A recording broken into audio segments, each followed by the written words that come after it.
हाँ लिख रहे हैं सर। ग्रेविटेशन लॉ, गुरुत्वाकर्षण का नियम। न्यूटन के अनुसार दो वस्तुओं में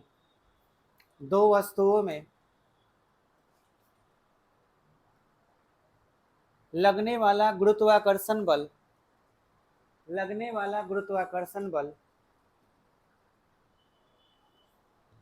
उनके द्रव्यमान के गुणनफल के समानुपाती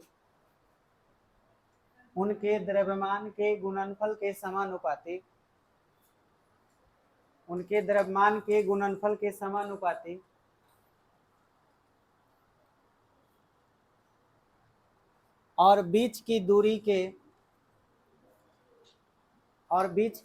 के उनके गुणनफल के समानुपाती। न्यूटन के अनुसार दो वस्तुओं में लगने वाला गुरुत्वाकर्षण बल उनके द्रव्यमान के गुणनफल के समानुपाती और बीच की दूरी के वर्ग के व्युत्क्रमानुपाती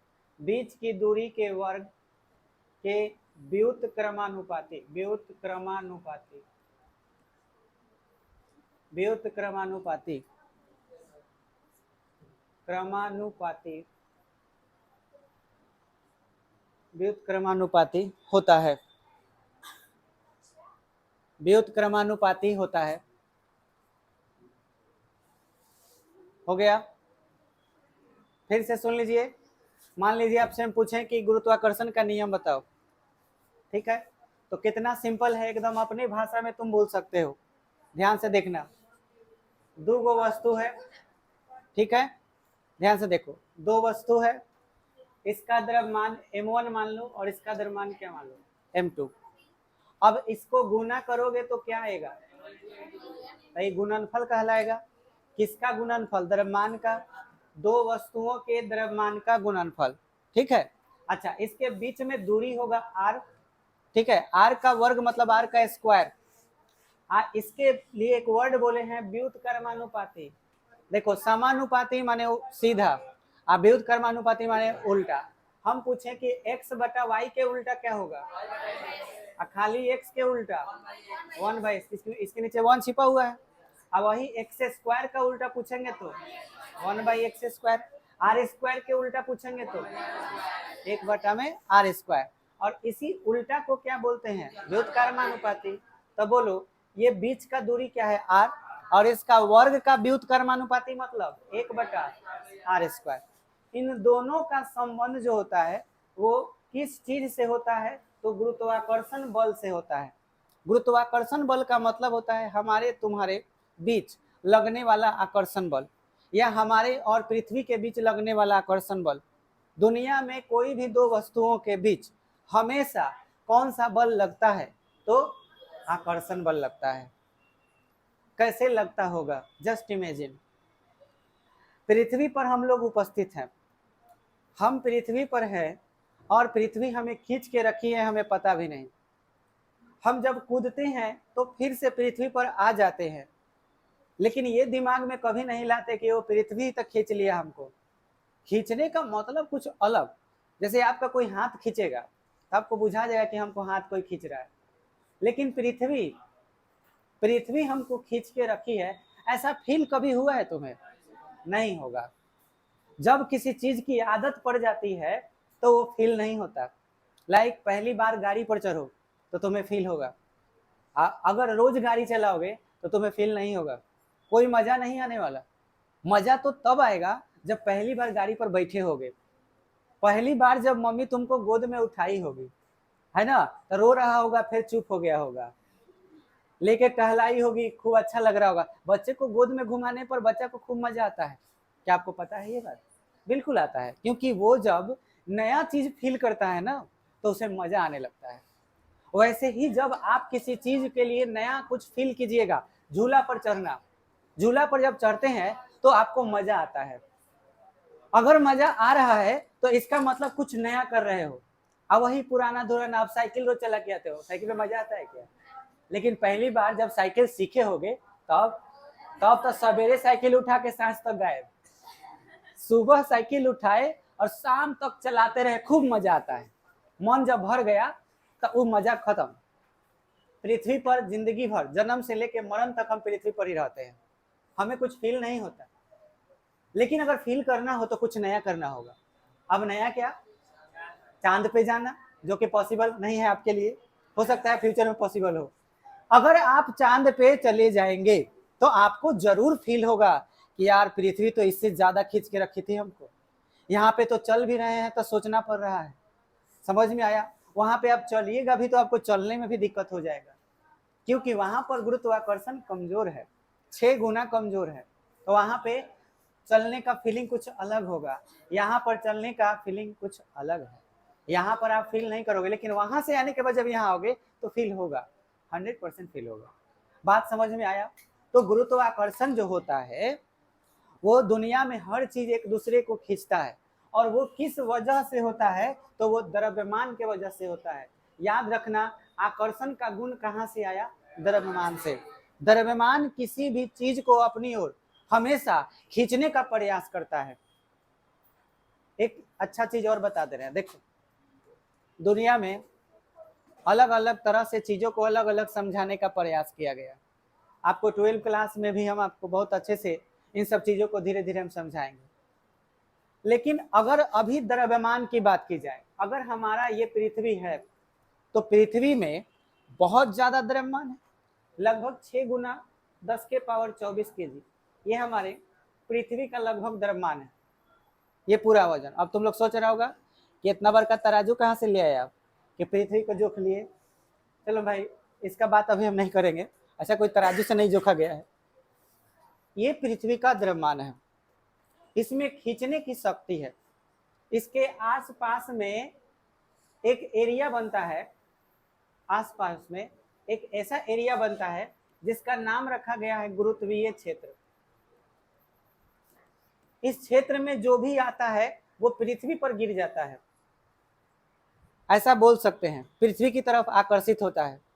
ऐसा इसे भी बोल सकते हैं कि अगर यहाँ से उल्का पिंड भी गुजर रहा है वो ऊपर से, तो ये अगर आउट ऑफ ग्रेविटी एरिया है, मतलब गुरुत्वीय क्षेत्र के बाहर है, तो ये पत्थर सीधे निकल जाएगा। मतलब चलो यहाँ पृथ्वी है, इतना दूर तक गुरुत्वीय क्षेत्र है, और इसके ऊपर से एक उल्का पिंड जो है कहीं यूनिवर्स में कहीं से चलते हुए जा रहा है, और अगर ये चलते हुए जा रहा है और ये आउट ऑफ ग्रेविटी है, मतलब गुरुत्वीय क्षेत्र से बाहर है, तो वो सीधे निकल जाएगा। लेकिन अगर इस बाउंड्री को वो क्रॉस कर गया ना, तो पृथ्वी सीधे खींच लेगी अपनी ओर, और पृथ्वी सीधे अपनी ओर अगर खींच लेती है तो दो चीज होगा, या तो आपको लगेगा कि तारा टूट रहा है ना, और नहीं तो वो चीज पृथ्वी पे आके गिरेगी। तारे टूटते हुए नजर आए होंगे आपको। तारे टूटते हुए नजर आना एक्चुअल में क्या है पता है? वो जो उल्का पिंड, छोटे छोटे उल्का पिंड जो आसमान में ऐसे तैरते हुए रहते हैं, जब वो पृथ्वी इस ग्रेविटी एरिया में आ जाते हैं तो पृथ्वी इसको अपनी ओर खींचने लगती है, और पृथ्वी जब खींचने लगती है तो पृथ्वी के पास है वायुमंडल। वायुमंडल में सबसे ऊपर बहिर्मंडल, और बहिर्मंडल के नीचे है आपका आयन मंडल। इस सब हवा में जब वो वस्तु नीचे पृथ्वी की तरफ आती है, आप सोचिए कोई चीज बिल्डिंग पर से गिराओ और एक ताला पर से गिराओ, किसका स्पीड ज्यादा होगा? बिल्डिंग पर। आइए तो कई गुना ऊपर है भाई, और ऊपर से ये पत्थर जब नीचे आ रहा होगा, या जिस चीज का भी वो चीज बना हो, उल्का पिंड जरूरी नहीं है कि पूरी तरह से वो पत्थर ही हो, कुछ और भी हो सकता है, और वो चीज जब पृथ्वी की तरफ चल देगा तो उसे रास्ते में मिलेगा हवा, हर जगह हवा मिलेगा, अलग अलग डेंसिटी का हवा मिलेगा, और वो हवा को चीरते हुए नीचे पृथ्वी की तरफ आना चाहेगा। और हवा जब रास्ते में मिलेगी और वो चीरते हुए खूब स्पीड उसका बहुत जब ज्यादा हो जाएगा, तो हवा में जब कोई चीज खूब तेज हो जाती है तो आग लगता है, आग लगेगा, उस वस्तु में आग लग जाएगा। अगर कोई भी स्पीड में, अगर तेजी में कोई भी चीज जाए तो उसमें आग लग सकती है, और उस चीज में जब आग लगती है तो वही हमें चमकता हुआ नजर आता है। हम कहते हैं कि यार उल्का पिंड, सॉरी उल्का नहीं, तारा टूट रहा है, ऐसा कुछ नजर आता है। बात समझ में आया? और भी घटनाएं होती हैं, उस चीज को हम लोग आगे देखेंगे। लेकिन मैं ये बता रहा था कि जो चीजें होती हैं वो चीजें पृथ्वी की तरफ आकर्षित होती है, वो किस वजह से होती हैं? तो द्रव्यमान की वजह से। अब सोचना ये है कि ऐसा हुआ तो कैसे हुआ होगा। ठीक है, तो ऐसा होने के पीछे कारण है, इस पृथ्वी के पास से कुछ अजीब तरह के लाइन निकलते हैं, रेखा, अदृश्य रेखाएं निकलती हैं, ऐसा हम मान के चलते हैं। जैसे यूं समझ लो, एक धागा लेकर के एक वस्तु को बांध दो और तुम अपनी तरफ उसको खींचो, तो बोलो वस्तु खींचा हुआ नजर आएगा। एक जादूगर को देखे होगे, वो कोई चीज जो है हवा में लटका देता है, जैसे पेन को, किसी वस्तु को हवा में, कागज को हवा में लटका देगा और यहाँ ऐसे दिखेगा हवा में ये, और हाथ यहाँ पे रहेगा, ये हाथ यहाँ पे रहेगा और ये हवा में दिखेगा। पता है क्या होता है उसे? होता कुछ नहीं, एक धागा होता है जो ट्रांसपेरेंट होता है, आपको वो धागा दिखेगा ही नहीं, और वो उसके हाथ में बंधा हुआ रहेगा, इधर हाथ में बंधा हुआ रहेगा और ये बीच में लटका हुआ रहेगा, और वो ऐसे ऐसे हाथ को घुमाएगा तो ये भी घूमेगा। अब आपको लगेगा कि वो मैजिक कर रहा है, वो जादू कर रहा है। और ऐसा धागा आपके अमेजन पे मिलता है, आप ट्रांसपेरेंट धागा मंगा सकते हैं, आप खुद मैजिक कर सकते हैं। आपको लगेगा, लोगों को बेवकूफ़ भी बना सकते हैं, वो एकदम मैजिक की तरह है। मतलब एक ऐसा धागा जो हमें दिखाई नहीं दे रहा है, फिर भी वो है, और इसको क्या करके रखा है? खींच के रखा है। वैसे ही आप समझ सकते हो कि एक द्रव्यमान में से ऐसी बहुत सारी क्या निकलती हैं? रेखाएं। और ये रेखाएं उन्हीं चीज को जाके पकड़ती है जिसमें द्रव्यमान हो। जैसे हम में द्रव्यमान है, दुनिया में जो भी वस्तु है उसमें क्या है? द्रव्यमान है। और ये जा करके उसको अपनी ओर बांध करके क्या करने लगती हैं? खींचने लगती है। तो ये धागा जहां तक पहुंचता है, मतलब इसे रेखा बोल सकते हो, ये रेखा जहां तक पहुंचता है उस क्षेत्र को कहा जाता है क्या चीज? गुरुत्वीय क्षेत्र। जैसे जैसे ये ज्यादा दूर तक जाता है उसे उसे इसका एनर्जी कम होते जाता है। ये धागा, ये रेखा जो है, ये चंद्रमा तक फैला हुआ है, चांद तक फैला हुआ है, यानी कि चांद भी पृथ्वी को खींचता है और पृथ्वी भी चांद को खींचता है। हमारे शरीर से भी वैसी रेखाएं निकलती हैं और वो हमें दिखाई नहीं देती है और एक दूसरे को खींचने का प्रयास करती है, लेकिन ये रेखाएं, इनकी एनर्जी इतनी कम है, इतनी कम है कि एक दूसरे को खींच नहीं पाती। बात समझ में आ गया? और इन रेखाओं का नाम है गुरुत्वीय क्षेत्र रेखा, ग्रेविटेशनल फील्ड लाइंस। इन्हीं से बनता है गुरुत्वीय क्षेत्र, और यही चीज जो है दूसरे चीज को क्या करती है? आकर्षित करती है। समझ में आ गया? क्या इसमें प्रतिकर्षण होता है? बोलिए। तो आपको मैं बता दूं कि पृथ्वी में या दुनिया के किसी भी वस्तु में अगर द्रव्यमान है तो गुरुत्वाकर्षण जरूर होगा, और गुरुत्वाकर्षण का संधि विच्छेद करो तो गुरुत्व जोड़ आकर्षण होगा। क्या इसमें कहीं प्रतिकर्षण का बात है? तो याद रखें, गुरुत्वाकर्षण में केवल और केवल क्या होता है? आकर्षण, प्रतिकर्षण नहीं होता। समझ में आ गया? आइए, अब इसका मान कितना होता है? तो इसका मान क्या होता है? जो गुरुत्वाकर्षण बल होता है वो द्रव्यमान के गुणनफल के समानुपाती होता है। F मतलब गुरुत्वाकर्षण बल, ठीक है? ये बल जो है द्रव्यमान के गुणनफल के क्या होगा? समानुपाती। और बीच की दूरी के वर्ग के क्या होता है? व्युत्क्रमानुपाती। ऐसे बोलेंगे। अब आपसे पूछे हम कि बोलो गुरुत्वाकर्षण का नियम क्या है, तो सीधे सीधे बोलो कि दो वस्तुओं के बीच लगने वाला कौन सा बल? दो वस्तुओं के बीच लगने वाला गुरुत्वाकर्षण बल, इसे हम क्या बोलेंगे? गुरुत्वाकर्षण बल। दो वस्तुओं के बीच लगने वाला गुरुत्वाकर्षण बल द्रव्यमान के गुणनफल के समानुपाती और बीच की दूरी के वर्ग के व्युत्क्रमानुपाती होता है। फिर से, दो वस्तुओं के बीच लगने वाला गुरुत्वाकर्षण बल उनके द्रव्यमान के गुणनफल के समानुपाती और बीच की दूरी के वर्ग के व्युत्क्रमानुपाती होता है। बोलो, क्लियर हो गया? ये क्या है? गुरुत्वाकर्षण बल। ये क्या है? द्रव्यमान का गुणनफल। इनमें कौन सा संबंध है? सीधा समानुपाती का। और इनमें कैसा संबंध है? व्युत्क्रमानुपाती का। तो फिर से, दो वस्तुओं में लगने वाला गुरुत्वाकर्षण बल द्रव्यमान के गुणनफल के समानुपाती और बीच की दूरी के वर्ग के क्या होता है? व्युत्क्रमानुपाती। बोलो, क्लियर हो गया? बोलो, क्या होगा? गुरुत्वाकर्षण का नियम। चलो, कौन बताएगा? तुम बताओ, रोशन, बोलो। हम्म हाँ, बहुत अच्छा। और कौन हाथ उठाया था? पीछे बोलिए नीतीश जी, बैठिए, आप बैठिए।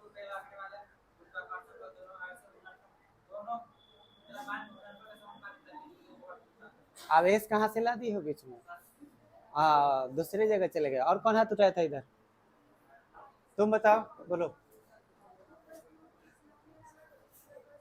हाँ,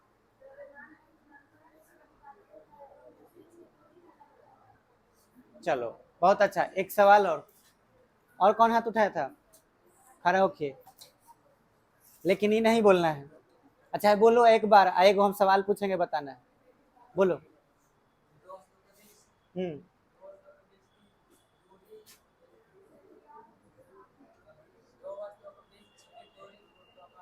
नहीं समझे, सीधा सीधा बात है भाई। क्या है? दो गो वस्तु, ठीक है, दोनों वस्तु का ये क्या है?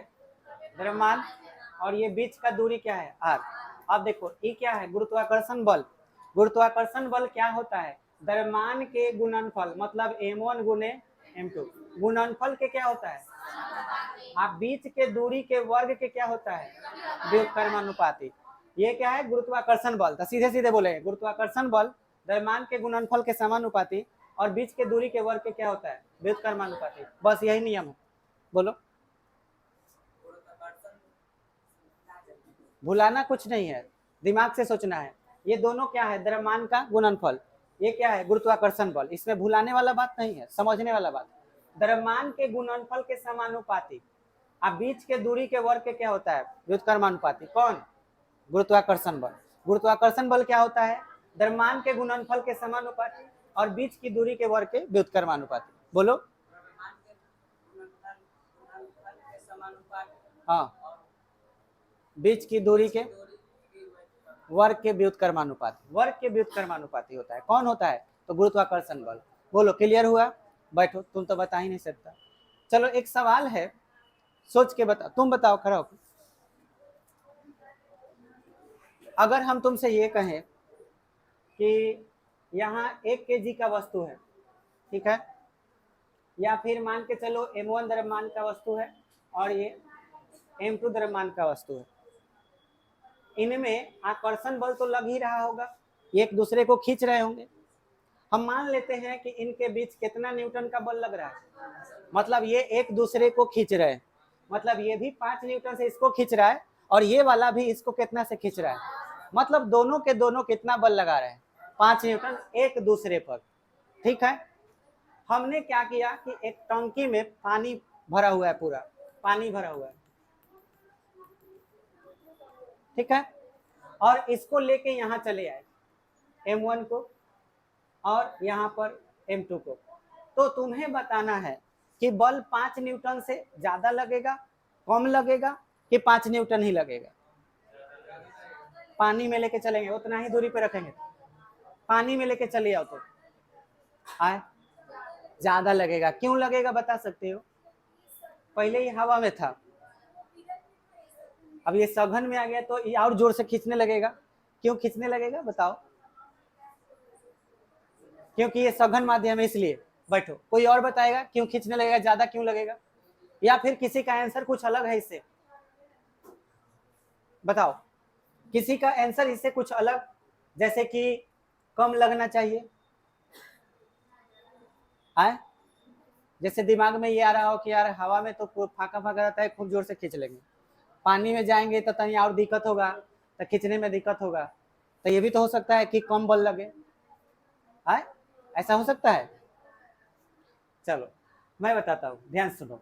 कभी सुने होगे 9th क्लास में जब पढ़े होगे, तो नियम जो लिखवाया गया है गुरुत्वाकर्षण का नियम, जब हेडिंग दिवाया गया होगा, तुम लोगों को बताया गया होगा, तो उसमें एक चीज लिखवाया गया होगा, सार्वत्रिक गुरुत्वाकर्षण का नियम।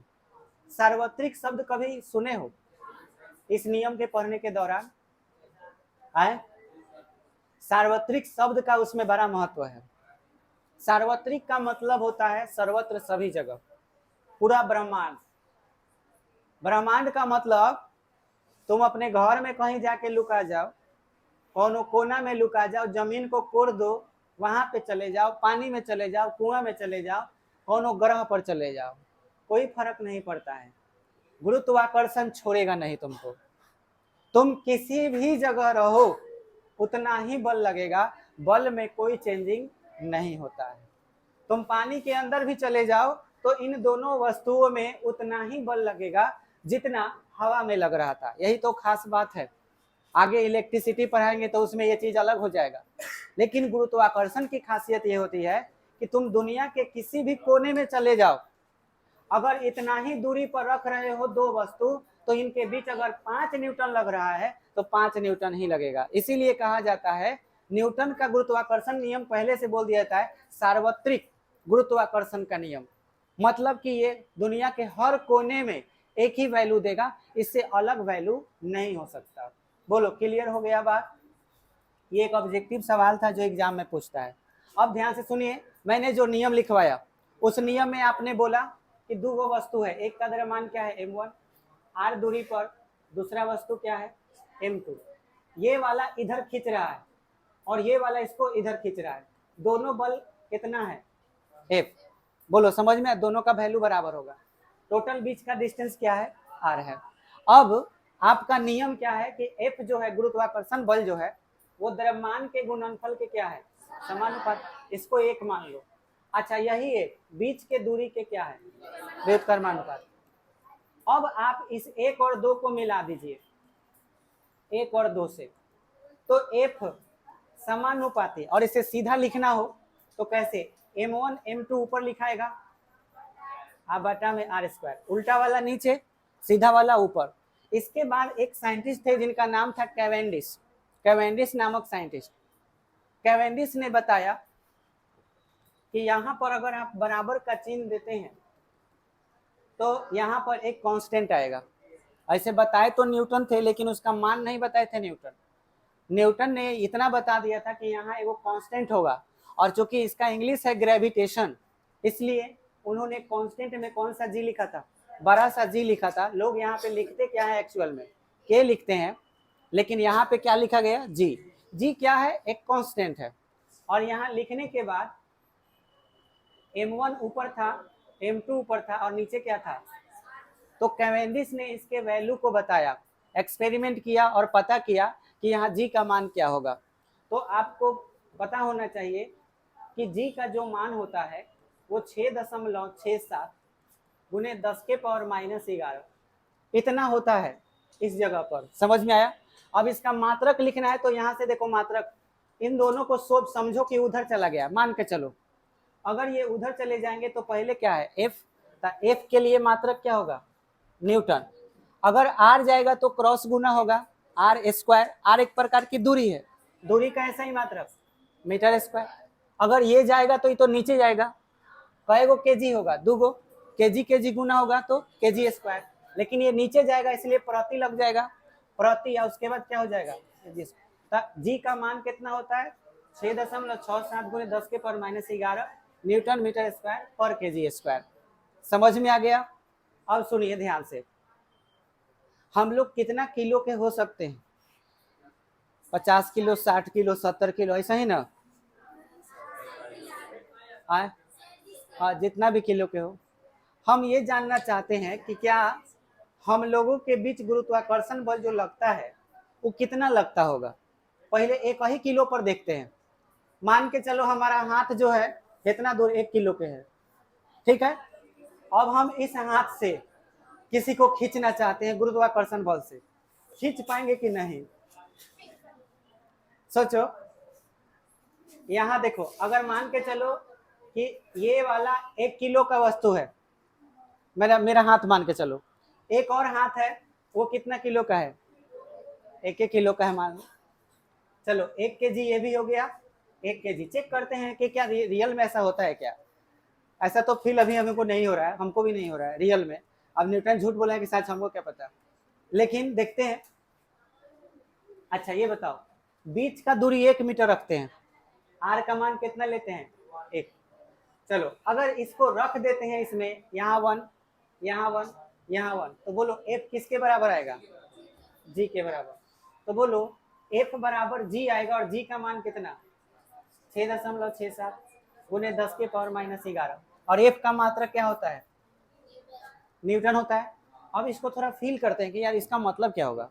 देखो इसका मतलब क्या होगा, 6.67 नीचे आएगा 10 का पावर 11 प्लस हो जाएगा। 10 के पावर 11 का मतलब समझ ही रहे हो, 10 एक पे 11 को 0, एक पे 11 0 हो गया। चलो 11 को 0 का मतलब हुआ इसमें भाग जब देंगे तो दशमलव के बाद कई गो अंक होगा? 11 गो। 11 गो अंक होगा तो 0 दशमलव दे दो, पहले 6 को भेजो तो 1 अंक हो गया। अब कई गो अंक देना है? अब 10 गो।